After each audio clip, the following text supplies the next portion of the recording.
अगर आपकी उंगलियों में सूजन है, लाली है, खुजली हो रही है, दर्द हो रहा है, तो इसे आसान ना समझें, ये हो सकती है बड़ी घातक समस्या।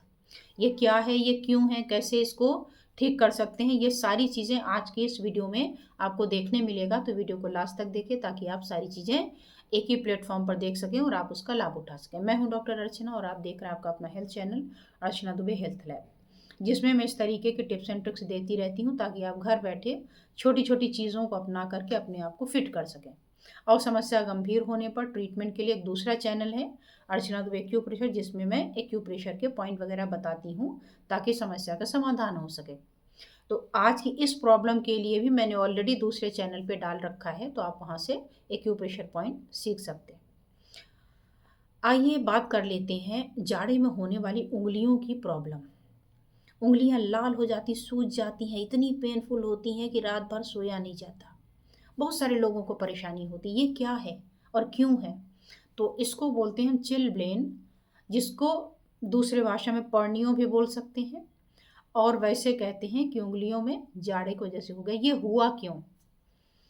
जैसे मैं पिछले अपनी कई वीडियोस में बताती आ रही हूँ कि जब भी सर्दी होती है तो ब्लड वेसल हमारे सिकुड़ते हैं, जैसे पानी का पाइप सिकुड़ता है। प्लास्टिक का पाइप हो या कोई भी चीज़ हो, आप देखें इतना हार्ड हो जाता है कि पैर रखें तो टूट ही जाएगा। और वहीं गर्मी में इतना सॉफ्ट होता है कि उसके ऊपर से आप अपनी पूरी 4 व्हीलर का व्हील निकाल दीजिए तो भी उसको कुछ फर्क नहीं पड़ता, वो पिचक जाता है, फिर अपनी शेप में आ जाता है। तो ये बाहरी घटना नहीं होती, ये आपके शरीर के भीतर भी होती है। और केवल ब्लड प्रेशर ही नहीं बढ़ाता, ब्रेन हैमरेज ही नहीं करता, शरीर के हर एक लेवल पर कुछ ना कुछ अफेक्ट ये करता है, कहीं कम कहीं ज़्यादा। तो अगर हार्ट के ब्लड वेसल हार्ट के आसपास कहीं सिकुड़े हैं तो क्या होगा? हार्ट से संबंधित दिक्कत देने लगेगी। मान लीजिए ब्लड की सप्लाई कम हो गई, ब्रेन तक नहीं जा रहा है, तो ब्रेन में स्ट्रोक वगैरह के खतरे बढ़ जाते हैं। अगर उंगलियों में ये सप्लाई कम हो जाए तो बीपी से तो इसका संबंध नहीं क्योंकि उससे दूर है, लेकिन क्या होगा? उंगलियां सुन्न होने लगेंगी, झुंझुनाहट होने लगेगी, स्वेलिंग आने लगेगी, पेन होने लगेगा, रेड होने लगेगा। और इसी घटना को हम चिलब्लेन या पर्नियो कहते हैं। इसके बहुत सारे कारण होते हैं। अब देखिए, यहाँ मैंने कहा ब्लड सर्कुलेशन नहीं पहुँच रहा, तो आप सोचिए कि जब ब्लड सर्कुलेशन नहीं पहुँचेगा तो वो जगह ठंडा होगा, लेकिन यहाँ तो गर्म हो रहा है, उल्टा हो गया। ये कैसे हुआ? तो जैसे आप सर्दी से बचने के लिए इंतज़ाम करते हैं, हीटर है, ब्लोअर है, ग्लव्स है, ज़्यादा कपड़े पहन लिया, गर्म पानी पी लिया, टी कॉफ़ी कुछ भी पीते रहते हैं ताकि अंदर गर्माहट बनी रहे, तो आप ही ये प्रयास नहीं करते, आपका ब्रेन भी ये एफर्ट डालता है। तो जब ब्रेन अपना ये एफर्ट डालता है तो पूरे शरीर में ज़बरदस्ती भेज रहा है, जा नहीं रहा है लेकिन कोशिश तो कर रहा है, तो उसके रिजल्ट में यहाँ पर पेन बढ़ता है, रेडनेस बढ़ती है और स्वेलिंग बढ़ती है पुअर सर्कुलेशन ही, लेकिन ये घटनाएं उसके रिजल्ट में बढ़ रही। तो कॉमन कॉजेस क्या है? पहला कॉमन कॉज तो चिलब्लेन हो गया, पर्नियो जिसे मैंने नाम दिया। तो इसमें क्या होता है? ये मोस्ट कॉमन ब्लड वेसल है जो कंस्ट्रिक्ट है कोल्ड में स्पेशली, और उसी के रिएक्शन में ये सारी चीज़ें हो रही हैं। कहाँ कहाँ होगी? कान में होगी, या तो आपके हाथ की उंगलियों में होगी या आपके पैर की उंगलियों में होगी, यही इसके कुछ साइड्स होते हैं। और अगर आपको शुगर है या कोलेस्ट्रॉल वगैरह हाई रहता है, ब्लड की विस्कोसिटी बढ़ रही है, तो उस केसेस में भी ये चीज़ें आपको देखने मिल सकती हैं, क्योंकि वहाँ भी नब्स आपकी अफेक्ट हो जाती हैं। अब एक तो हो गया आपका चिलब्लेन वाला, ब्लड कंस्ट्रिक्ट वाला। दूसरा पुअर सर्कुलेशन। अब अगर आप इस हाथ को ऐसे मोड़ करके सो जाएं, गर्मी में सोएंगे उतना फर्क नहीं पड़ेगा, जाड़े में सो जाएं देखेंगे ये हाथ सो गया। क्यों सो गया? क्योंकि यहाँ से ब्लड वेसल कंस्ट्रिक्ट हो गई, सर्कुलेशन ब्लड कंस्ट्रिक्ट तो नहीं हुई लेकिन पुअर सर्कुलेशन हो गया। अब आप इसको हाथ कर लेते हैं, थोड़ी देर सहलाते रहते हैं, ठीक हो जाता है। तो ऐसे ही अगर पुअर सर्कुलेशन है तो ब्लड वेसल नैरो हो गई for a time being, blood flow reduce हो गया और उसके बदले में वहाँ पर स्वेलिंग आ गई। तीसरा फ्लूइड रिटेंशन, जब सर्कुलेशन पुअर है, ब्लड वेसल कंस्ट्रिक्ट हो गई, नैरो हो गई, वहाँ तक प्रॉपर पहुँचा नहीं पा रही है, तो क्या होगा? जो वापस में वेंस में आने वाली चीज़ें थी वो नहीं आ पाएंगी, न जाएंगी ना आएंगी। तो जब आएंगी नहीं तो वहाँ रुकेंगी, रुकेंगी तो क्या होगा, जो बॉडी टिश्यूज़ हैं वो एक्सेसिव फ्लूइड को होल्ड कर लेंगे, और होल्ड कर लेंगे तो क्या होगा, वहाँ पर सूजन आ जाएगी। और ये घटना कब बढ़ रही है ज़्यादा, जाड़े में और बढ़ जाएगी। हालांकि ये जो घटनाएं हैं ये कोल्ड कंट्रीज़ में ज़्यादा होती हैं, हमारे यहाँ इतनी ठंड नहीं पड़ती। आप बोलेंगे अरे हमारे यहाँ तो 2-3 इतना टेम्परेचर चल रहा होगा, लेकिन लंबे समय तक तो नहीं चल रहा है ना, मुश्किल से 15 दिन, 20 दिन, 1 महीना, उतने में तो बॉडी अपने आप को सही कर लेती है। इसलिए यहाँ ऐसे केसेस बहुत ज़्यादा देखने नहीं मिलते।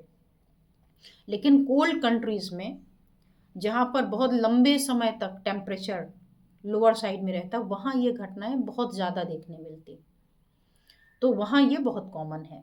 तो ये हो गया। इसी से मिलता जुलता आप देखें, अगर ये फ्लूइड रिटेंशन 2 कारणों से, या तो ब्लड वेसल नैरो है कंस्ट्रिक्शन की वजह से, और या तो आप खाने में सॉल्ट इंटेक ज़्यादा लेते हैं।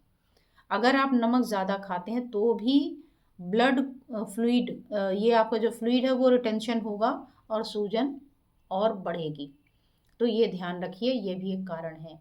एक कारण है रेनॉल्ड्स फिनोमिना है, यानी इसमें ये वो कंडीशंस होती जिसमें स्पाज्म आता है, ऐंठ जाती है आर्टरी, और ऐंठने की वजह से वहाँ पर कोल्ड की वजह से ऐंठती है ज़्यादातर, और उसकी वजह से ब्लड फ्लो रिड्यूस हो जाता है फिंगर और टो में, और फिर ये जो चेंजेस मैंने आपको बताया, सूजन है, दर्द है, ये है, वो आता है।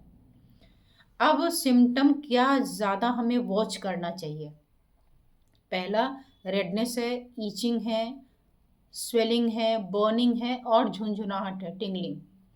ये सबसे शुरुआत में आपको देखने मिलता है स्वेलिंग, और साथ में आपको टेंडरनेस मिलता है, मतलब ज़रा सा कहीं टच हो गया तो आपकी जान निकल जाती है, उंगली कहीं पैर की छू गई, किसी चीज़ से टकरा गई तो आप चीख निकल जाती है, इतना दर्द होता है, और बचा के रखे हुए तो फिर भी बचा हुआ है।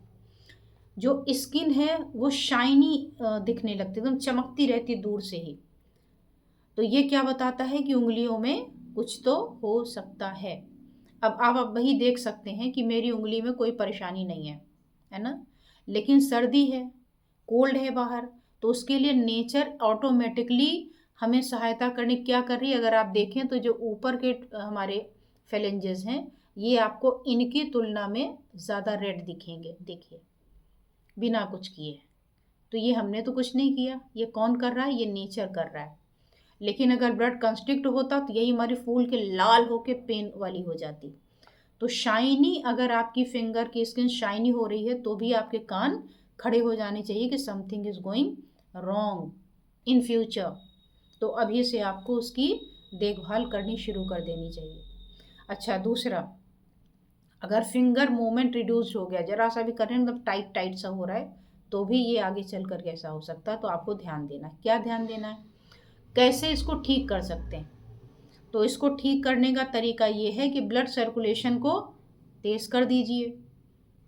जितना मैं आसानी से बोल रही हूँ उतनी आसानी से होता नहीं है, तो ब्लड सर्कुलेशन बढ़ा दीजिए, और जो ब्लड कंस्ट्रिक्ट हुआ है ठंड की वजह से उसको खोल दीजिए। कैसे खोलें, अगर आपको लगता है कि एक्सेसिव सॉल्ट इनटेक है, उसकी वजह से हुआ है, तो सॉल्ट कम कर दीजिए। अदरवाइज आपको क्या करना है, वार्म अप करना है उंगलियों को, लेकिन ग्रेजुअली, हल्के से, क्योंकि बॉडी तो अपना काम कर ही रही, इसीलिए वो सूजन और ये सब बढ़ा हुआ है। हमें धीरे धीरे वहाँ खोलते हुए गर्माहट ले जानी, ताकि वहाँ की खुल जाए जो भी ब्लड आर्टरीज ब्लॉक हैं, नैरो हैं। क्या करें उसके लिए, हल्का सा गर्म पानी लें, क्योंकि तेज़ गर्म पानी आप बर्दाश्त भी नहीं कर पाएंगे, दर्द और स्वेलिंग और जलन बढ़ जाएगा। हल्का सा गर्म में अपने हाथों को रखें थोड़ी देर के लिए, बहुत ज़्यादा लंबे समय तक नहीं, और फिर उसको हटाएं, किसी चीज़ से पोंछ लें, अच्छे से सुखा लें, और सुखा करके उसको किसी ग्लव्स वगैरह में हल्का सा, बहुत मोटा वाला ग्लव्स यूज़ करेंगे तो उसमें भी परेशानी होगी, ग्लव्स पहन लें या किसी चीज़ से लपेट लें। कोल्ड एक्सपोजर से बचने का प्रयास करें, लेयर्स में हमेशा अपने आप को वार्म करने की कोशिश करें, ड्राई रखें, वार्म रखें। कभी भी गीला हो, अगर गीले में आप काम कर रहे हैं, वापस आएँ, तुरंत पोंछें, और पोंछ करके कुछ क्रीम वगैरह लगा के उसको, क्रीम वगैरह लगाएंगे, यूँ करेंगे तो मूवमेंट होगा, तो इस बहाने उसमें थोड़ा अच्छा लगने लगेगा। सॉक्स पहने, ग्लव्स पहने, और हैंड्स को ड्राई रखना है। दूसरा, एक्सरसाइज करें। एक्सरसाइज में वो एक्सरसाइज जो आपके सर्कुलेशन को इम्प्रूव करता हो, लेकिन जेंटल एक्सरसाइज, बहुत ज़्यादा ताकत वाले नहीं, धीरे धीरे। आप कुछ नहीं तो लेटे लेटे ऐसे ऐसे ही कर सकते हैं, धीरे जितना हो रहा है। अगर बहुत टाइट नहीं हो रहा है मत करिए, जितना हो सके उतना करेंगे तो अच्छा रहेगा। मॉइस्चराइज़र लगा करके अपने आप को उस एरिया को मॉइस्ट करने दें। हाथ को, अगर हाथ में है तो उसको एलिवेट करिए, लेटिए तो उसको थोड़ा ऊपर कर लीजिए। इससे क्या होगा, जो आपके सूजन है वो नीचे उतर आएगी। नमक ज़्यादा खाते हैं, कम कर दीजिए डाइट में। तो ये वो सिम्टम हैं, ये वो चीज़ें हैं जिसको आप आराम से हैंडल कर सकते हैं अपने आप से, कहीं कुछ करने की आवश्यकता है। लेकिन अगर इसमें पस पड़ने लगे, इन्फेक्शन हो जाए, कुछ ज़्यादा ही सुन्नपन लगे, तो मेडिकल हेल्प लेना बिल्कुल नहीं भूलना चाहिए, नहीं तो पता चला लेने के देने पड़ गए। गर्म पानी में फिटकरी डाल के, या जो मटर के छिलके होते हैं, इसको पानी के साथ में बॉईल कर लीजिए, और जब हल्का सा ठंडा हो जाए, मतलब थोड़ा सा गर्म रहे, तो उसमें भी अपने हाथों को डाल सकते हैं। ये भी बहुत तेज़ आपके हाथों में ब्लड सर्कुलेशन बढ़ाएगा और आपको राहत देगा। अगर इस तरीके की वीडियो आपको पसंद आती हो तो आप इस चैनल को करें सब्सक्राइब, और दूसरे वाले को तो कर ही लिया होगा, नहीं किया है तो दोनों को कर लीजिए।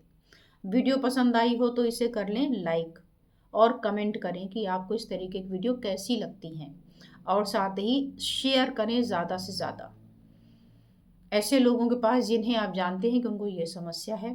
कोल्ड कंट्रीज़ में आपका कोई रिलेटिव है या कोई पहचान का है, वहाँ भेजिए, क्योंकि इससे लोग बहुत परेशान होते हैं, उनका पूरा काम सफ़र करता है, लिखने पढ़ने में मुश्किल होती है। तो आप वहाँ भी इसको ज़रूर शेयर करें। और फिर मैं मिलती हूँ आपको अगली किसी वीडियो में, तब तक के लिए धन्यवाद, नमस्कार।